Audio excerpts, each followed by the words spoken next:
You work in banking. அங்கே உங்களோட skill செட்டை பணம் மேனேஜ் பண்ணுறது. இங்கே சினிமாக்கு வரீங்க, பட் அந்த skill set is not helping you here. இல்லை சார், போய்டும் சார். அந்த அந்த அறிவெல்லாம் வந்து உங்களோட ஃபஸ்ட்டு படத்தில் தான் யூஸ் பண்ண முடியும். ரெண்டாவது படம்லாம் அந்த மங்கிடும் உங்களுக்கு. எப்படி வாங்கிடும்? பிகாஸ் நீங்கள் இவ்வளோ கரெக்ட் சார். என்ன தான் நம்பர்ஸாக இருந்தாலும் அந்த ஃபர்ஸ்ட் ஃபியூ ஃபிலிம்ஸ் தான் சார். அதுக்கப்புறம் வந்து உங்கள் இது வேலை செய்யாது. அந்த பெரிய ப்ராஜெக்டில் போயிட்டீங்கன்னா நீங்கள் சொல்கிற அந்த இதெல்லாம் உடஞ்சிரும், எப்படிப்பட்ட ப்ரொடியூசராக இருந்தாலும். பட் ஏன் உடையுது? நம்ம பிளான் பண்ணது நடக்காது first of all. Okay, first of all அந்த பிளானிங், அந்த எக்ஸிக்யூஷன் நடக்காது. எப்படியா இருந்தாலும் நீங்கள் மார்ச்சில் ஆரம்பித்து நெக்ஸ்ட் இயர் ரிலீஸ்னா அது நடக்காது. அதுக்கப்புறம் நம்ம சொல்கிற ப்ராஜெக்டோட காஸ்ட்டே இன்ட்டு 3x ஆகுது. எங்கள் கம்பெனினா இது உங்களுக்கு தெரியாதான்னு கேட்பீங்க. யார் கையிலையும் இல்லை.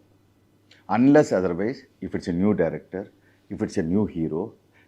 இப்போ நான் எடுத்த ப்ரொடக்ஷன் என்னோட பேனரில் பார்த்தீங்கன்னா, apart from this 3 films which I took over, rest all are new directors. Right. I am not gone for even a second film director. எல்லாமே அதனால தான் அட்லீஸ்ட் ரணசிங்கம் ஆகட்டும், திக்கிலோன் ஆகட்டும், எல்லாமே பிரேக் இன் பண்ணேன். இல்லைன்னா என்னால் பிரேக் இன் பண்ண முடியாது. If it's a second film or third film director, அவன் சொல்கிற கேமராமேன் நான் கொடுத்துருக்கணும், அவன் சொல்கிற டெக்னீஷியன் கொடுத்துருக்கணும். இந்த ஃபஸ்ட் ஃபிலிமில் இது ஒரு அட்வான்டேஜ் ப்ரொடியூசருக்கு என்னென்னா, யூ கேன் டிக்டேட் டெம்ஸ், அவ்வளோதான். So that a cost you know how to.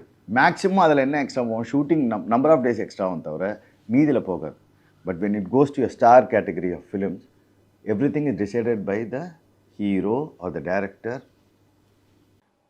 நான் என்ன கேட்குறேன்னா, வென் யூர் அ ப்ரொடியூசர், நீங்கள் ஒரு படத்துக்குள்ளே போகிறீங்க, as a you know that இவர் தான் ஹீரோ, இவர் தான் director.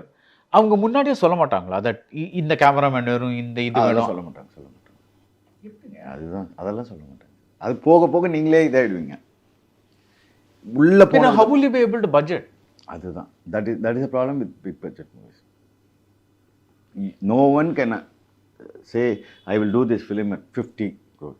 Only this small category, less than 10 crores is what you can plan and finish. Max to max 10% higher or lower, அவ்வளோதான்.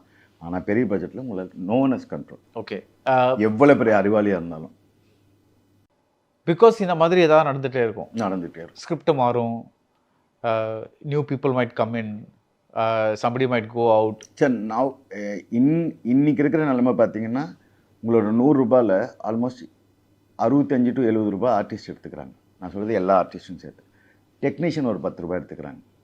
Balance 15 ரூபாயில் தான் நீங்கள் படம் எடுக்கணும். அந்த 15 ரூபாயில் நீங்கள் என்னத்தை காட்டிடுவீங்க? அதுக்கு நீங்கள் அதே 15 ரூபாயில் சின்ன படம் எடுத்துகிட்டு 15 ரூபாய் டெக்னீஷியன் எல்லாத்தையும் கொடுத்துட்டு 85 ரூபாயில் வந்து படம் எடுத்திங்கன்னா பிரம்மாண்டமாக இருக்குது. சரி, எக்ஸாம்பிள் இப்போ நம்ம பேசிட்டு இருக்கிற பிளாஸ்ட், அந்த படத்தை பற்றி எல்லாரும் பேசுகிறது அந்த fights, the way he has taken, that சுபாஷ் ஹஸ் டேக்கன் இட், நல்லா இருக்குது. ஏன்னா இதே நீங்கள் பெரிய ஆர்டிஸ்ட் இந்த நம்பர்ஸ் அவங்க அச்சீவ் பண்ணியிருக்க முடியாது. Okay, I have heard that sometimes when you're doing a movie with a big star, இது வந்து அவங்க ஆக்ஷன் சீன்ஸ்க்கெலாம் சில சமயம் டூப் வச்சு பண்ணிவிடுங்க அப்படின்னு சொல்லிடுவாங்க. So they will not come for certain days, அந்த மாதிரிலாம் கேள்விப்பட்டிருக்கேன். பிகாஸ் நான் ஒருத்தரை கேட்டேன், ஏன் நம்ம ஃபிலிம்ஸில் வந்து ஆக்ஷன் சீன்ஸ்லாம் கொஞ்சம் ஹாலிவுட் லெவலில் இருக்க மாட்டேங்குதுன்னு கேள்வி.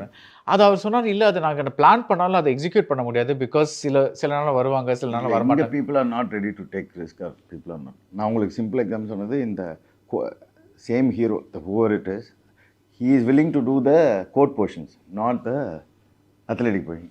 No one wants to take that effort nowadays. Okay. So when I say effort, it even applies to your action also. So that means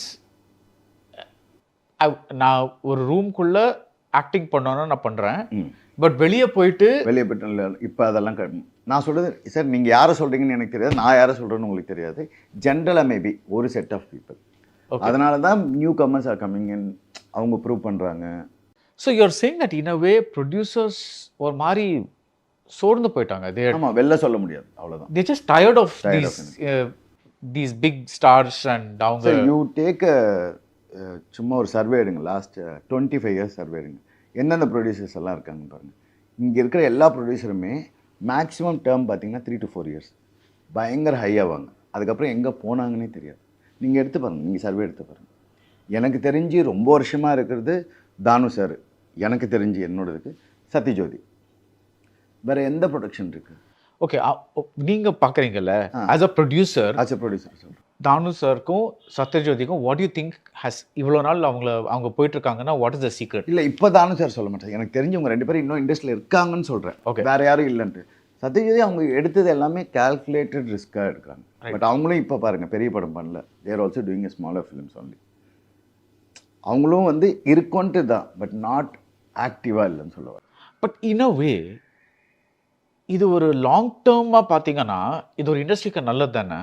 because இப்போ இந்த கரெக்ஷன் அடைஞ்சிடுச்சுன்னா தட் இஸ் இப்போ இந்த ஹீரோஸ்லாம் சரி, இந்த கரெக்ஷன் நடக்கிறதுக்கு முன்னாடியும் ப்ரொடியூசரோட லைஃப் வந்து 3 இயர்ஸ் தான். ஓகே. நீங்கள் சர்வே எடுத்தீங்கன்னா இந்த கரெக்ஷன் நடக்குதோ நடக்கலையோ அதெல்லாம் விட்டுருங்க.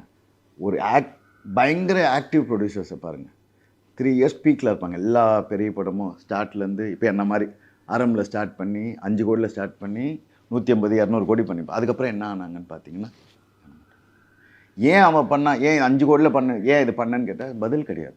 இப்போ You will get into the trap. You heard of frog syndrome?